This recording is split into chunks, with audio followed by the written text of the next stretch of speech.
This video from the shortened 1986 International Workers' Day parade in Kiev is some of the only remaining footage of the Ukrainian capital that spring. Soviet authorities destroyed video of the so-called peace race that saw cyclists ride through the city a week later. Only photos remain. By that time, people knew something had happened, but nobody knew the scale.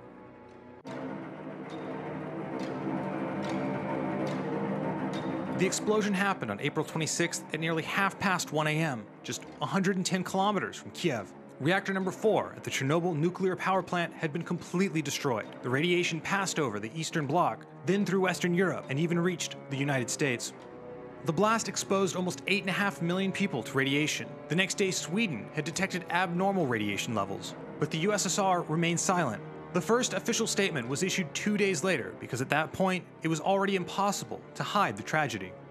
On April 26, 1986, at 1:25 a.m., in the building of the 4th unit of the Chernobyl nuclear power plant, during scheduled maintenance, there was an explosion followed by a fire, which was later extinguished. The shutter of the reactor room and the engine room collapsed, and the roof of the 3rd unit caught on fire and was shut down. At 6 a.m., the fire on the roof of the power unit was also extinguished. But there was no mention of the scale. Authorities later explained that they didn't want to create panic, but the radiation level in Kiev had risen 100-fold. The wind was moving south towards the city. An invisible poisonous cloud was on its way, but the May Day parade was not canceled, and skipping the festivities could get a worker fired.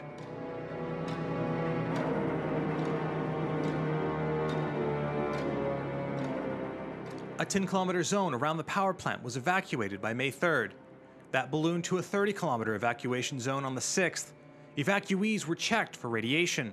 From there, problems snowballed.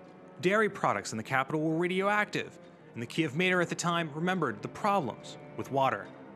The city brought in water from the Dnipro River, which in turn had come from Pripyat and was contaminated. So we drilled dozens of pump rooms, and the people of Kiev were able to drink artisan water. As Soviet authorities worked to decontaminate Kiev, word of mouth spread quickly. Rumors of the radiation spread. Iodine quickly disappeared from drugstore shelves. People were adding it to water and food. Then went the red wine and vodka, as it was rumored to stop radiation. It took the Communist Party nearly 3 weeks to lift the information blockade. That's when Soviet leader Mikhail Gorbachev gave his now famous speech. As you all know, a misfortune has befallen us. The accident at the Chernobyl nuclear power plant. For the first time, we have encountered, in reality, such a sinister force as nuclear energy that has escaped control.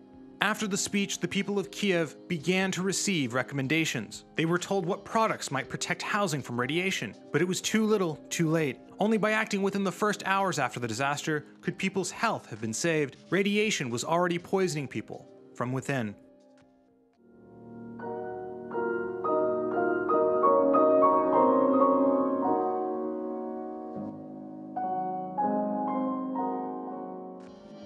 It took until May 9th before authorities removed children from the capital. School children and kindergartners gathered at the train station to go to Pioneer Camp without understanding what horrors had struck their city.